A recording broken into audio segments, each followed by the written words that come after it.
أعوذ بالله من الشيطان الرجيم. بسم الله الرحمن الرحيم. الحمد لله والثناء لله والصلاة والسلام على رسول الله. أم المؤمنين السيدة خديجة بنت خويلد القريشية الأسدية waxay dhimatay bisha Ramadaan ee sanadka tobnaad ee nebinimada iyo 3 sano ka hor hijradiisa sallallahu alayhi wa alihi wasallam ee al-Madiina al-Munawwara ayadoo uu umrigeedu yahay 65 sano waxayna nabi maxamed sallallahu alayhi wa alihi wasallam la joogtay 25 sano markuu guursanayay isagu wuxuu ahaa 25 jir sallallahu alayhi wa alihi wasallam ayaduna 40 jir alayhi salaamu markay dhimanaysayna da'diisu waxay ahayd sallallahu alayhi wa alihi wasallam 49 sano 8 bilood iyo 12 maalmood nabigu sallallahu alayhi wa alihi wasallam intay noolad lama uusan guursan waxa al-mu'alla al-hujun quburaha li yiraahdo ku duugay oo qabrigeeda galay nabi maxamed sallallahu alayhi wa alihi wasallam iyo wiilkay eedada u tahay saxaabiga jaliilka ah Hakim bin Hizam bin Khuwaylid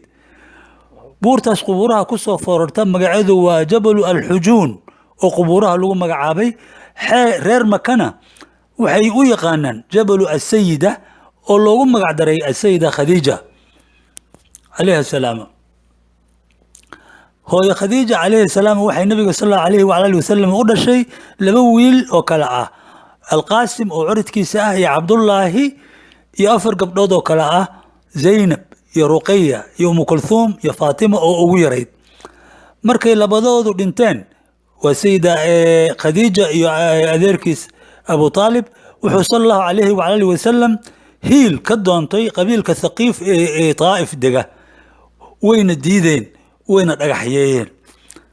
hooyo Khadija alayha salaamu agaheeda gadaashooda oo aan muuqan waxa ku duugan 7 shariif oo ahaa boqorada Makka al-Mukarrama iyo al-Madiina al-Munawwara iyo al-Hijaz oo hooyadood barakadeeda raadsaday oo halkaas isku duugay sanadkaas ay adeerkiis iyo xaaskiisu dhinteen iyo wuxuu Thaqif kala kulmay wuxuu nabi sallallahu alayhi wasallam u bixiyay caamul xuzni sanadka tiraanyada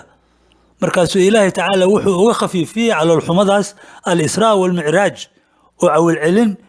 u ah dhibaatada soo gaartay qabrigeedu waa mid ka fidsan oo adiga ku soo xiga waxaana qabrigeeda ku dhex jira qabriga labada wiil oo ay nabiga u dhashay sallallahu alayhi wa alihi wasallam